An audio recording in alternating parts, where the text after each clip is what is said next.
June 19, 1944, Western Pacific. The morning sky is streaked with thin clouds and the endless shimmer of heat over blue water. Far to the west, Japanese pilots climb in tight formation. Zero fighters escorting bomb-laden bombers heading toward what they believe is a distant American carrier group. The air hums with engines in tension. Radios crackle with clipped Japanese commands. They believe surprise is on their side.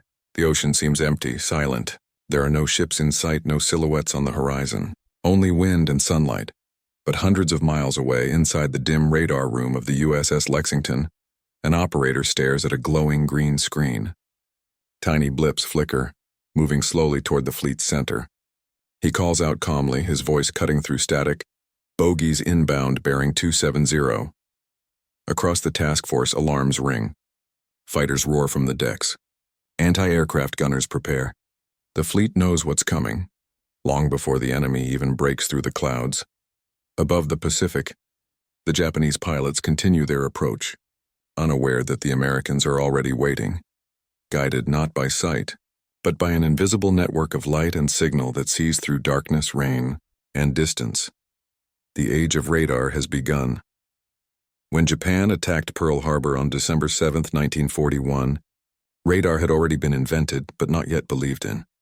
In the hours before that fateful morning, an American radar operator named Joseph Lockard had watched strange echoes appear on the green phosphor screen of an SCR-270 set at Opana Point. The signals were massive. Aircraft, incoming from the north.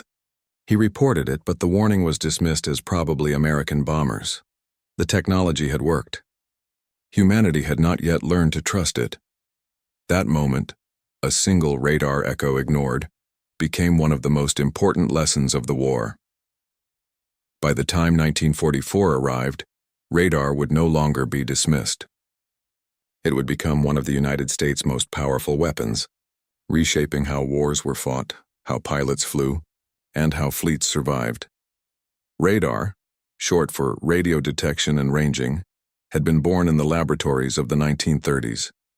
The British had pioneered it before the Battle of Britain, using the chain-home network to detect Luftwaffe bombers long before they reached the coast.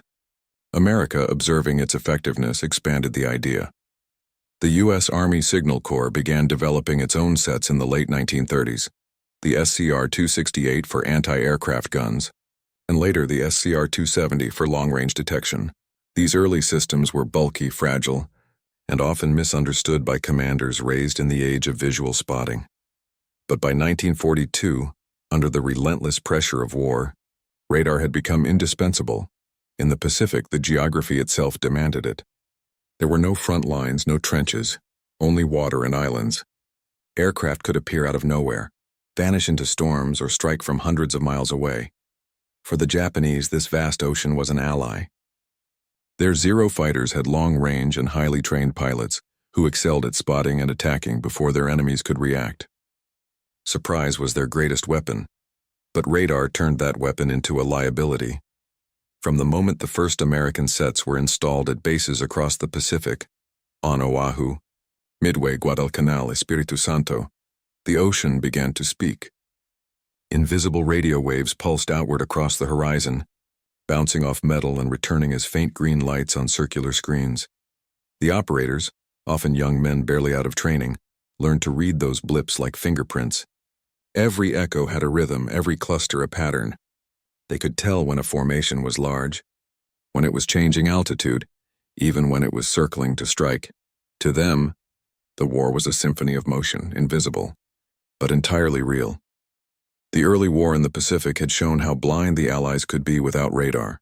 At Pearl Harbor, the Americans had suffered the price of complacency.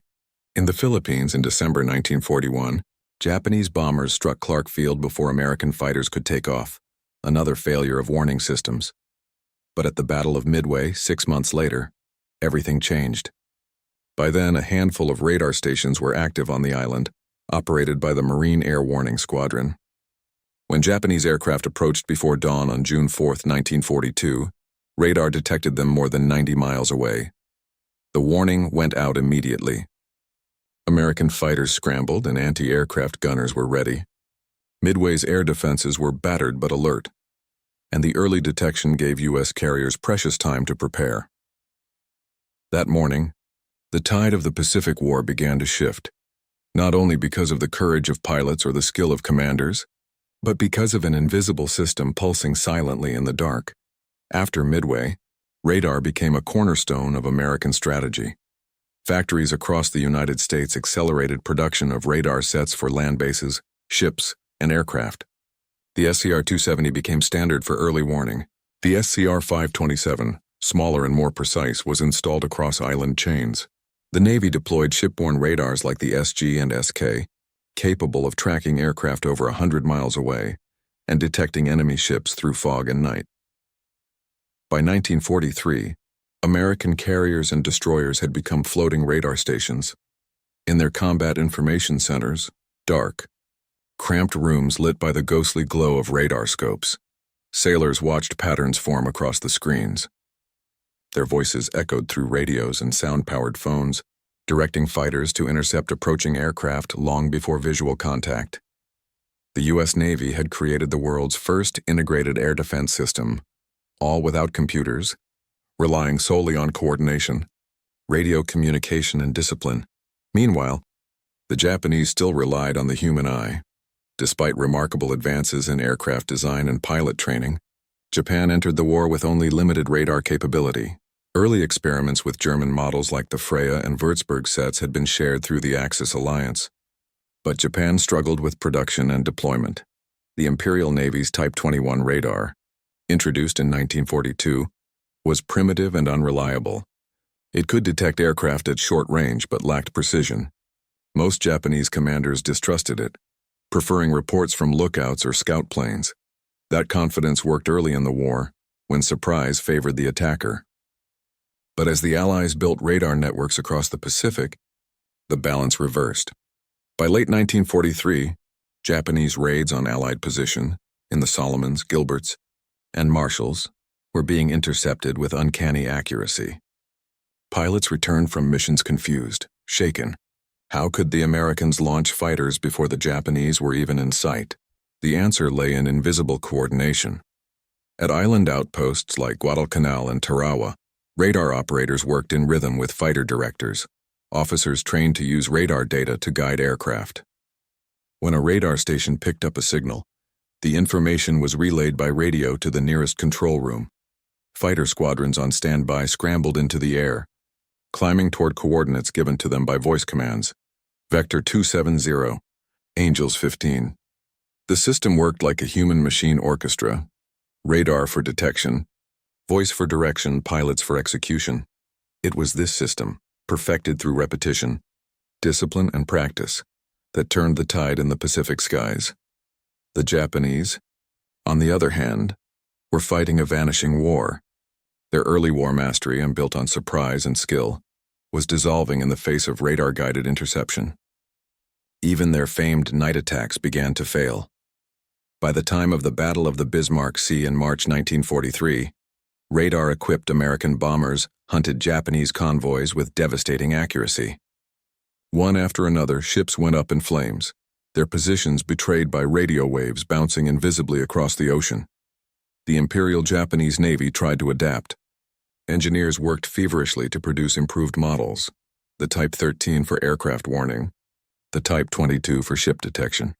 But deployment was slow, and operators scarce. In many cases, Japanese pilots didn't even know radar existed. They believed the Americans possessed mystic sight or used hidden scouts. In truth, the secret was far simpler and far more terrifying. By 1944, the Americans had turned radar from a defensive tool into an offensive weapon. Carrier task forces operated with overlapping radar coverage. Destroyers on the perimeter extended early warning, while carriers in the center directed fighter screens. Radar picket ships were stationed miles ahead, forming an invisible perimeter. In these operations, radar did what no human could. It saw across the curvature of the Earth, through clouds, through night, and through deception. At night, Japanese planes flying low over the sea to avoid detection were picked up anyway. Even kamikaze attacks, unpredictable and deadly, were increasingly intercepted before impact. tracked from takeoff to the final dive. The invisible web had closed over the Pacific. For the Japanese pilots, the realization came gradually and painfully. Reports from surviving airmen began to reach Tokyo describing the same haunting experience. American fighters appearing out of nowhere, in perfect position, always at altitude, always ready. They had believed their attacks would be unseen until the last minute. Instead, they were flying into traps laid hours in advance. By the spring of 1944, Japanese commanders began to understand that radar, not sheer numbers, not luck, was deciding the air war. But by then, it was too late. The Americans were no longer reacting to Japanese strikes. They were anticipating them. The Pacific Ocean, once vast, empty, and unknowable, had become a battlefield mapped in waves of invisible energy. Every aircraft, every ship, every signal was a moving echo in a new kind of war, one fought by electricity and precision.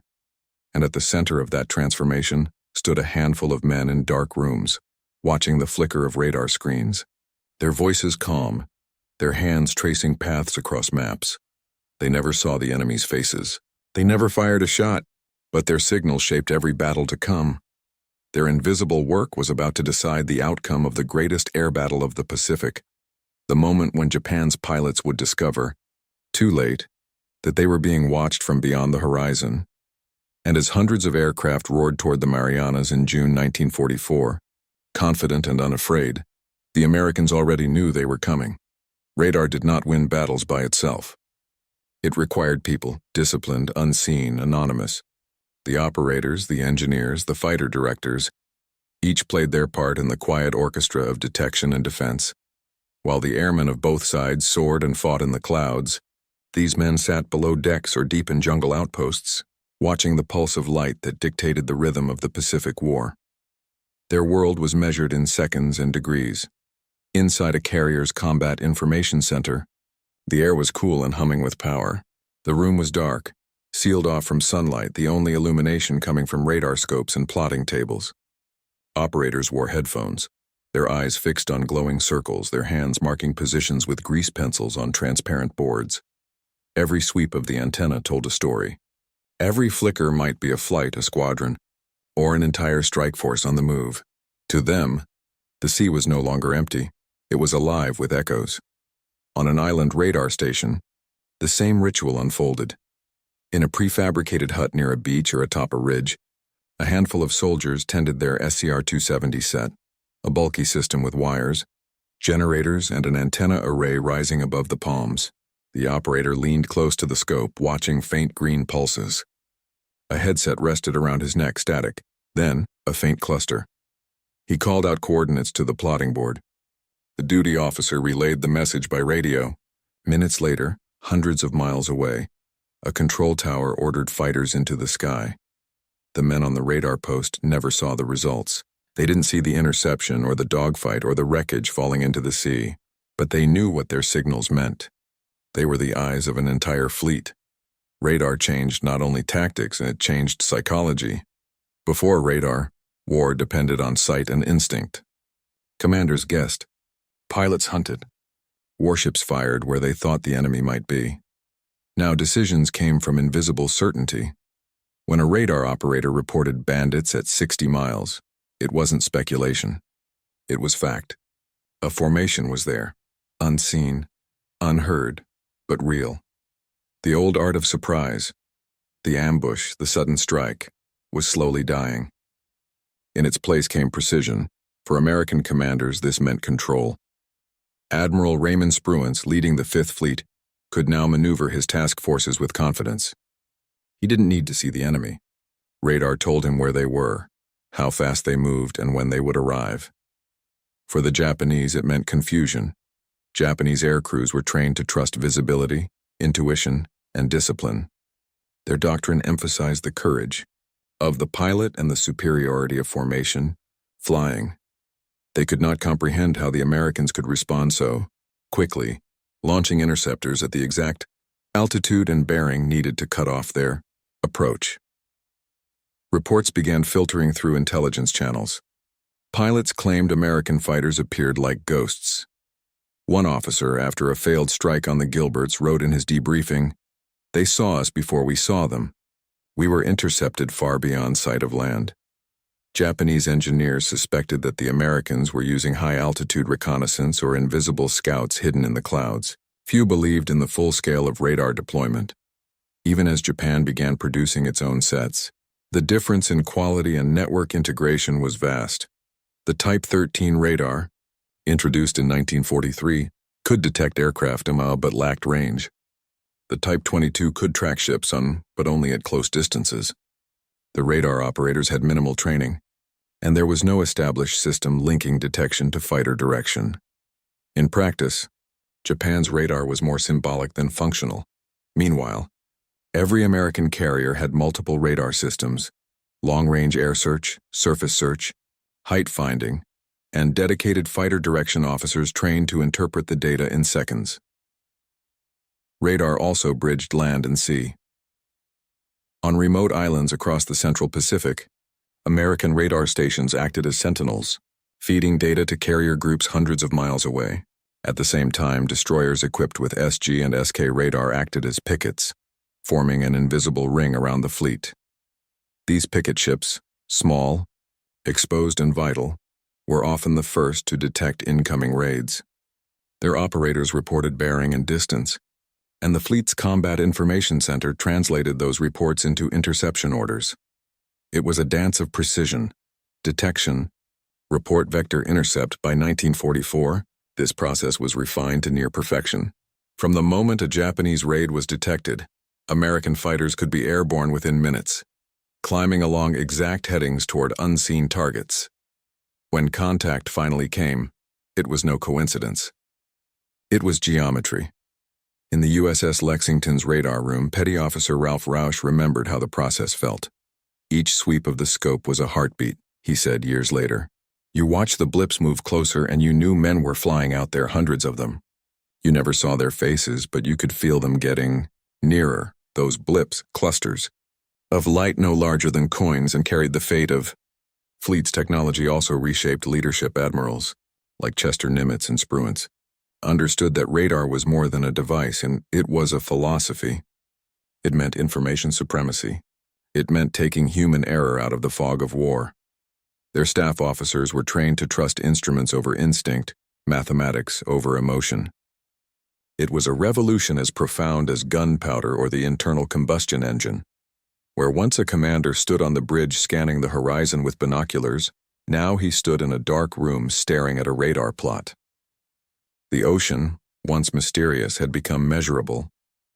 To the Japanese, this new kind of warfare was alien. Their naval culture still prized the lone warrior, the daring strike, the individual act of bravery. The Americans had built a machine, a system where heroism was replaced by coordination. In the sky, that difference was fatal. When a Japanese airstrike took off from Guam or Yap, they did so with optimism. They expected to find the enemy fleet first, but radar meant the Americans knew their approach vectors before the bombers even reached open water. Every time the Japanese launched, they were walking into a trap laid by technology. The turning point of understanding came gradually, through observation, shock, and loss. Captured Japanese officers later described the disbelief spreading through their ranks after repeated failed strikes. We thought it was luck, one said. Then we thought it was betrayal. Only later did we realize it was science. The most devastating proof would come at the Battle of the Philippine Sea. By then, the Americans had turned radar interception into an art. Fighter directors sat surrounded by headsets and microphones, guiding squadrons in the air like conductors leading an orchestra. Each pilot's movement corresponded to a signal on a radar screen, invisible choreography. Over thousands of miles of sky, this was not just detection, it was direction. It was the moment when human instinct yielded to electronic precision. Radar had another, subtler effect. It changed fear itself. In the Pacific, night had always belonged to the Japanese. Their skilled pilots excelled in darkness, attacking ships illuminated only by moonlight. For Allied sailors, nighttime once meant anxiety, the possibility of sudden unseen attack. Radar reversed that. Now darkness was no longer an enemy. American ships could navigate and fight in pitch black, They could detect incoming aircraft before visual contact. They could coordinate anti-aircraft fire with accuracy that stunned the enemy. For Japanese airmen, the night became a place of death. Even without moonlight, American gunners fired with uncanny precision, guided by radar-directed predictors that calculated speed, altitude, and trajectory in real time. The ocean that had once protected them now betrayed them. Behind every radar display stood another innovation: communication. The success of radar depended on fast, clear, disciplined transmission. Fighter direction centers became nerve hubs, merging radar data, radio intercepts, and reports from lookouts. At any given moment, one operator might be relaying coordinates to fighters while another updated a plot board showing hundreds of moving contacts. In the heat of battle, their voices remained steady. There was no shouting, no hesitation, only rhythm. This rhythm, the invisible synchronization of technology and training, was what made the U.S. Navy unstoppable by 1944. The Japanese could not replicate it. Their radars were few, their communication networks fragmented. Coordination between ships and aircraft was poor, and ground-based radar stations were often destroyed before becoming effective. When Japanese radar sets did function, they lacked the accuracy and speed needed for fighter control. In contrast, American operators could detect enemy aircraft 100 miles out, estimate altitude within seconds, and vector interceptors with pinpoint precision. The difference was not simply equipment, it was philosophy. One side still trusted eyes and instinct. The other trusted machines. By early June 1944, the Americans had radar networks extending from the Marianas to the fleet at sea. The Japanese, planning to launch their largest air offensive yet, Operation Ago, believed they would catch the enemy by surprise. They didn't realize that before their bombers even left the runway, their fate was already being tracked. On radar screens aboard Task Force 58, faint echoes began to appear. Within minutes, operators identified bearing, range, and probable heading. Fighter directors began assigning squadrons to intercept. Far above the Pacific, Japanese formations flew confidently toward what they thought was an unprepared enemy. But in the carrier combat information centers, every move was already known. As one American operator later said, "They never stood a chance. We could see them long before they could see us." The Japanese pilots would soon discover this in the most devastating way imaginable, as their formations dissolved under radar-guided counterattack, hundreds of miles from their targets. The radar blips the Americans watched that morning would soon vanish, one by one replaced by silence, and in that silence, the Pacific War would enter a new phase, one where invisible technology, not courage alone, decided the skies. June 19, 1944, the Philippine Sea. Dawn broke over the largest armada ever assembled in the Pacific.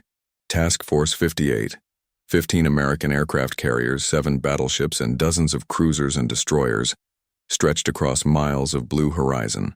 Their mission: protect the invasion of Saipan. To the west, hidden beyond the curve of the earth, the Imperial Japanese Navy prepared its counterstrike. It would be their last great offensive of the war. Admiral Jisaburo Ozawa commanded 9 carriers and more than 400 aircraft, fighters, dive bombers, and torpedo planes. His plan was to strike first, overwhelm the U.S. fleet with multiple waves, and destroy America's carrier power in one decisive blow. It was the same principle that had guided Japan since Pearl Harbor: strike suddenly, strike hard, and vanish. But this time the Americans were waiting. Before the first Japanese bomber had even left its airstrip on Guam, radar screens aboard the USS Lexington and USS Enterprise were already alive with faint traces. At 09:35, one operator reported a contact. Multiple bogies bearing 270, range 150 miles. Moments later, another radar station on the picket destroyer Yarnall confirmed it. The signal was clear. Japan's air arm was on the move. Across the fleet, alarms sounded. Pilots ran for their aircraft. Deck crews prepared fuel and ammunition. Fighter direction officers, the unseen architects of aerial warfare, began vectoring squadrons into position.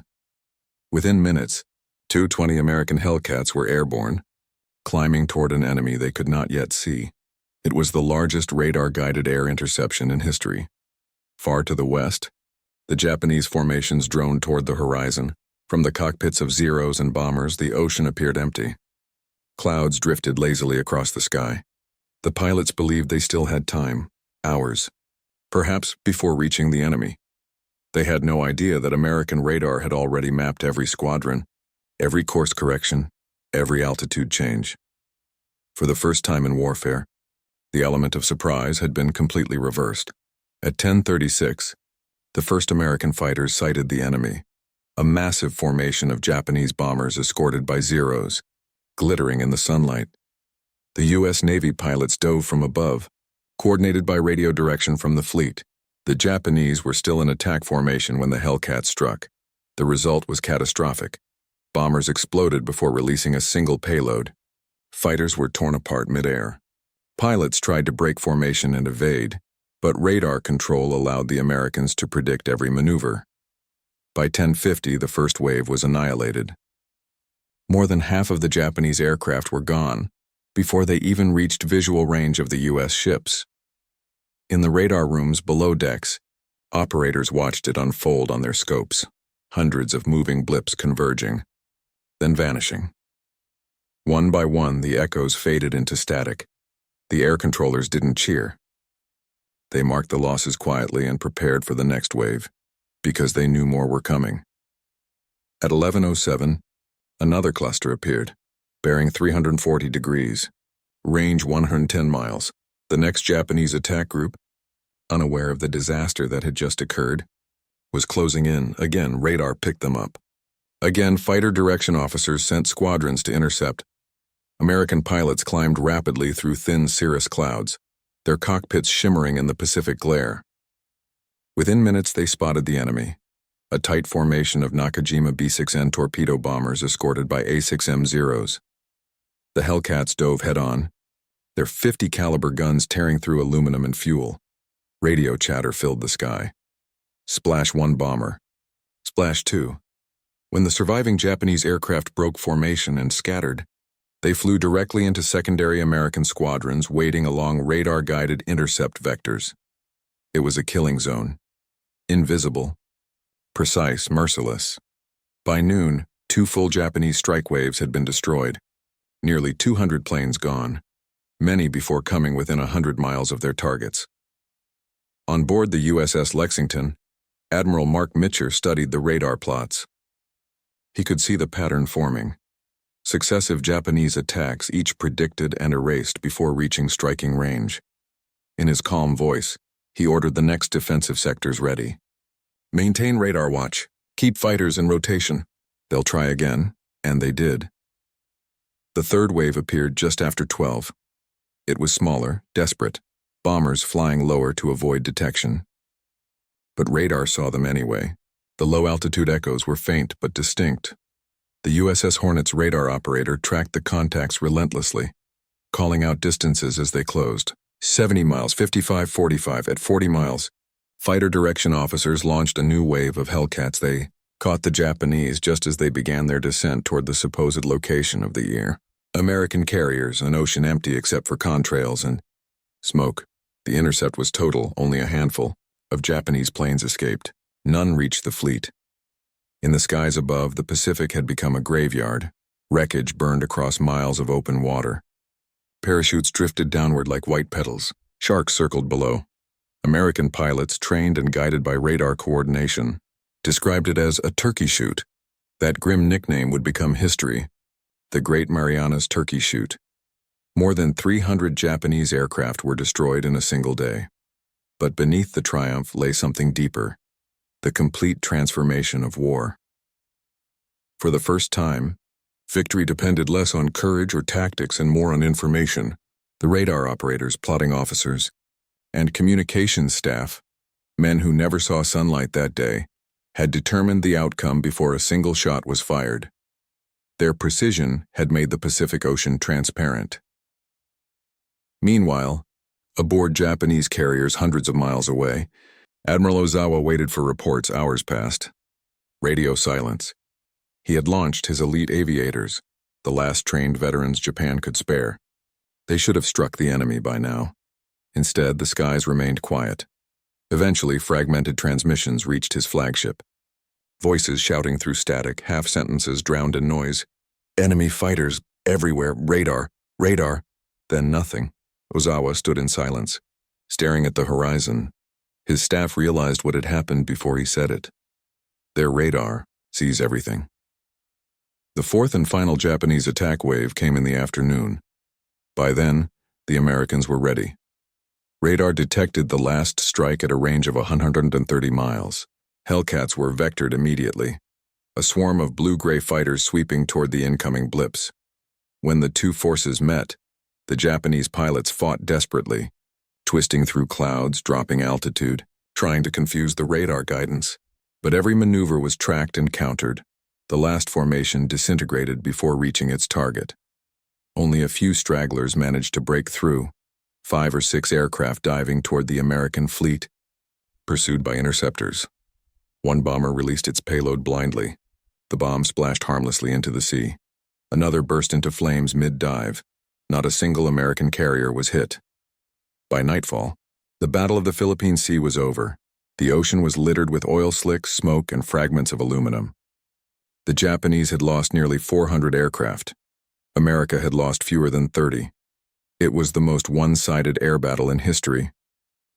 That night, aboard the USS Lexington, the radar room glowed quietly in the dark. Operators reviewed data, checking for stragglers. The sea was empty. One of them, tired, pale, still wearing headphones, marked the final blip on the scope and whispered, "That's the last of them." The officer beside him nodded. For those men, victory had not come with cheers. It came in silence, in the fading of the final echo from the screen. The next morning, reports arrived from reconnaissance aircraft. The Japanese fleet was in full retreat. American task forces pursued, guided once again by radar. Carrier aircraft located the fleeing ships, striking at long range. 2 Japanese carriers, Hio and Zuikaku, were heavily damaged, but the real damage had already been done. Japan's naval air power, the product of years of training and sacrifice, was gone. The Imperial Navy would never recover. In Tokyo, the reaction was disbelief. Japanese analysts reviewed the battle reports. They could not comprehend how hundreds of their best pilots had been destroyed without inflicting damage. One report stated bluntly, "Our losses are beyond explanation. The enemy seems to know our position before sighting us. Their radar must be more powerful than any system previously imagined." It was an admission of total technological defeat. Captured. Japanese officers after the war would speak of the shock their pilots felt. One remembered, "We flew at dawn confident, fearless. Then the enemy appeared from nowhere, hundreds of fighters. We never saw them on approach. We could not hide from them. We realized we had lost before we began." Another pilot, recovered after ditching his plane, told his interrogators, "It was as if the Americans could see through the sky itself." He was right. For the Americans, radar had matured from an experimental device into the nervous system of warfare. Every ship, every aircraft, every communication line was part of a network, a coordinated structure that gave the U.S. Navy eyes across thousands of miles. It was not simply technology. It was organization, discipline, and trust in the unseen. Admiral Spruance later summarized the battle's meaning with restraint. "Superiority of equipment and training has turned the tide. The enemy never found us." What he didn't need to say was already understood. The war had entered a new era. From this moment forward, victory would depend not on who could strike hardest, but on who could see first. The Japanese pilots who survived the battle carried home stories that sounded impossible. They had flown hundreds of miles over open water, guided by faith and training, only to be met by fighters waiting precisely where they appeared. They returned to shattered airfields, to stunned ground crews, to silence. For many, it was the moment they realized the Empire's end was inevitable. The radar, unseen, unheard, uncelebrated, had become the most powerful weapon of all. And as the fires of the Philippine Sea burned out across the horizon, both sides knew it. Japan had entered the war believing in the supremacy of spirit. America had entered believing in the supremacy of technology. In the skies above the Marianas, one belief had destroyed the other. By the end of June 1944, radar dominance was complete. American carriers moved freely, their screens constantly sweeping. The Pacific Ocean had become a transparent battlefield. Every approaching plane was a flicker of light. Every attack a signal to be read, predicted, and erased. For the Japanese pilots, there would be no more surprise. Only the cold certainty of being seen. The Battle of the Philippine Sea was more than a victory. It was the moment when the world crossed an invisible threshold. Human eyes were no longer the measure of perception. Machines could now see farther, faster, and without fear. And in that quiet, flickering glow of radar screens, the future of warfare had already taken shape. When the smoke cleared over the Philippine Sea, Japan's naval air arm had been erased. The surviving pilots who limped back to their bases on Guam and Yap were broken, silent men. Many never spoke of what they saw, their comrades vanishing mid-air, the empty sea where the enemy should have been, the invisible hand that seemed to destroy them before battle even began. In Tokyo, the official reports were difficult to believe. Hundreds of aircraft lost, almost no damage inflicted on the enemy. To the Imperial General Staff, the numbers defied logic, but beneath the disbelief came an undeniable truth. Radar had rewritten the rules of war. The Americans had built a weapon that did not fire, yet determined who would live and who would die. The Battle of the Philippine Sea was not merely a defeat. It was a revelation. It exposed the fatal gap between Japan's faith in human skill and America's mastery of technological systems. The Japanese had entered the war believing that spirit and courage could overcome material disadvantage. But radar, that silent, glowing eye, had proven otherwise. In the weeks following the battle, U.S. Navy intelligence officers studied the results. The numbers were staggering. 400 Japanese aircraft destroyed, nearly all of their veteran carrier pilots gone, 2 carriers sunk, several crippled. American losses were minimal. For the first time, radar had orchestrated a large-scale air defense with mathematical precision. At Pearl Harbor, the U.S. had failed to trust its radar warnings. At Midway, it had begun to listen. By the Philippine Sea, radar was command itself, the invisible authority guiding every move. It marked a transformation that would echo through every future war. American officers understood what had happened in technical terms. Fighter directors aboard carriers used radar data to calculate vectors and altitudes, assigning squadrons with clockwork efficiency. The combat information centers had functioned perfectly. Every ship, from the smallest destroyer to the largest carrier, shared a single picture of the battle.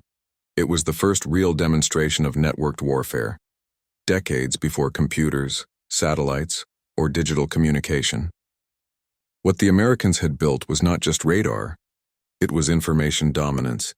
In Tokyo, the reaction was slower, more painful. Japanese engineers and officers pored over captured reports and survivors' testimonies. They had known of radar in principle. They had even produced limited sets, but they had never conceived its power at this scale. One Japanese scientist, interviewed after the war, said, "We had radar but not radar command. The Americans fought through their instruments as if they were an extension of the human mind." In that statement lay the essence of Japan's failure. The Imperial Navy had treated radar as a technical tool, an accessory. The U.S. Navy had treated it as doctrine, as the center of modern warfare. Across the Pacific, the results were immediate.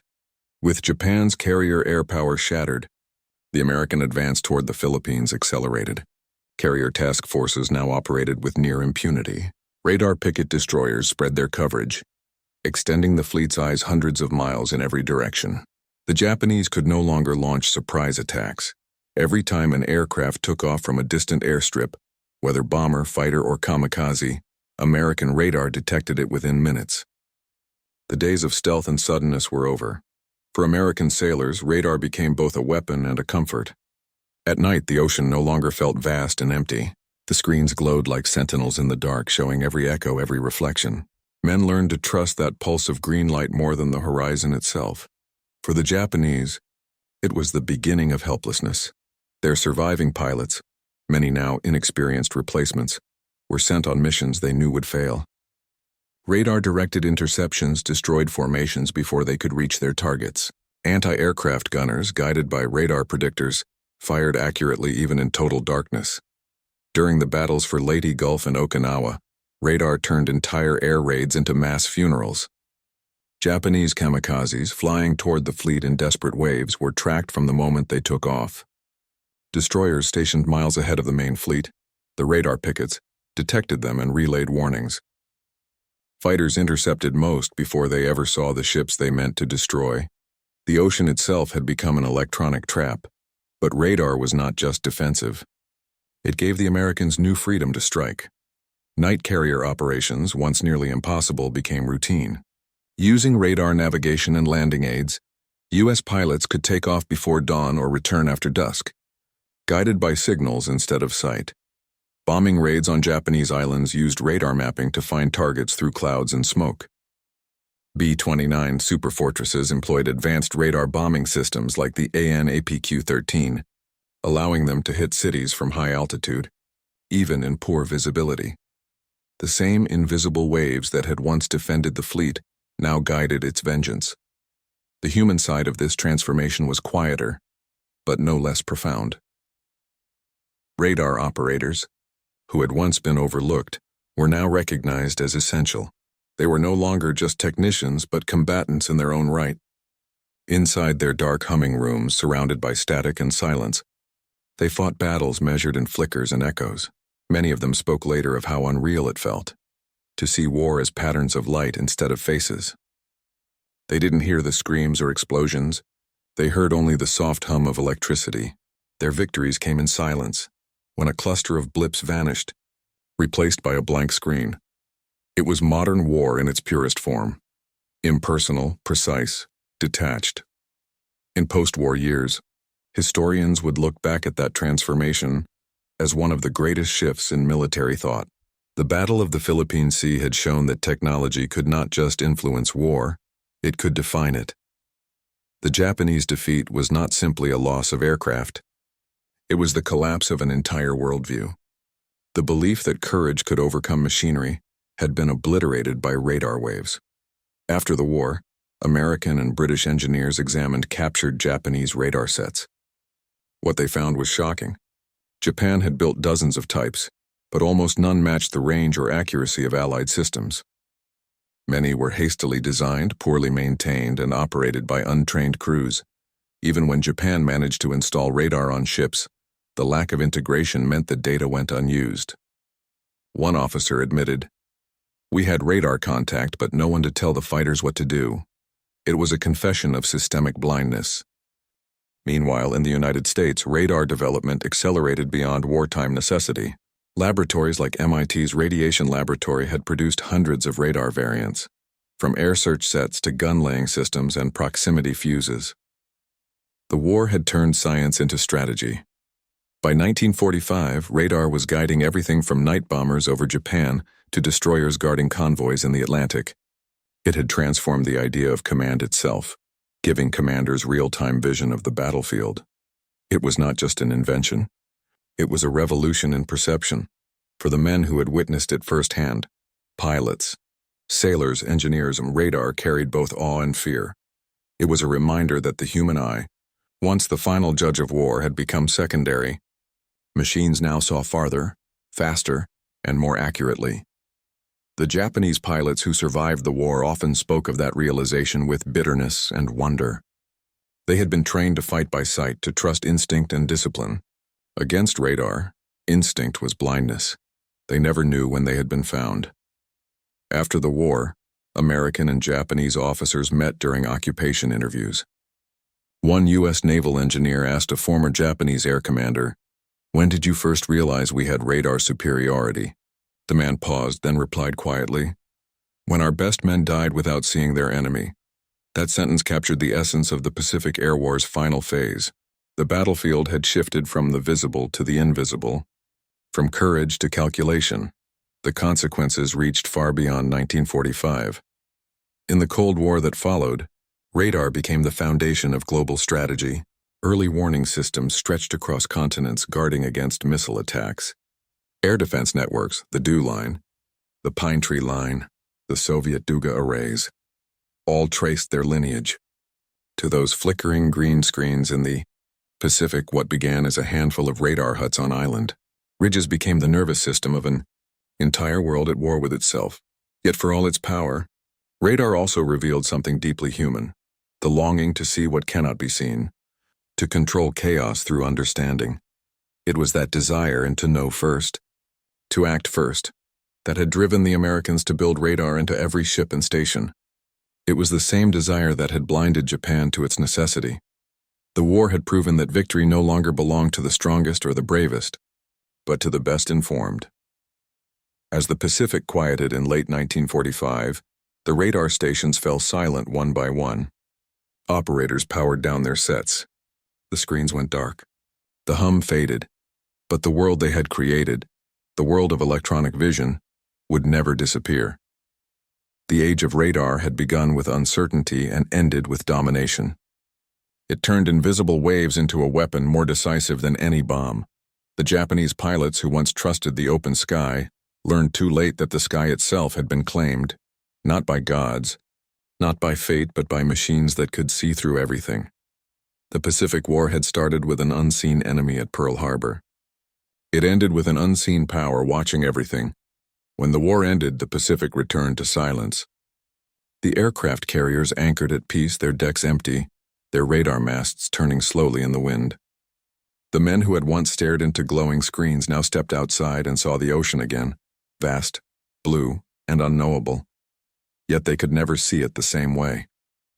Radar had changed more than warfare. It had changed perception itself. It taught humankind that the world could be mapped by signals, that the invisible could be known, and that certainty could be built from waves no eye could see. The men who once fought in darkness had learned to see through it. For the Japanese pilots who survived, that truth was humbling. Their courage had not failed, their world had. The skies that once offered freedom and glory had become measured, dissected, and owned by machines. The unseen hand of technology had overtaken instinct. For the Americans, radar was a quiet revolution, one that replaced intuition with information. It showed that in the modern age, victory came not from being unseen, but from seeing first. From that moment on, every navy, every air force, every empire would chase that same kind of vision, the power to know before being known. The cold glow of the radar screen became the heartbeat of modern command, its echoes forming the language of a new kind of war.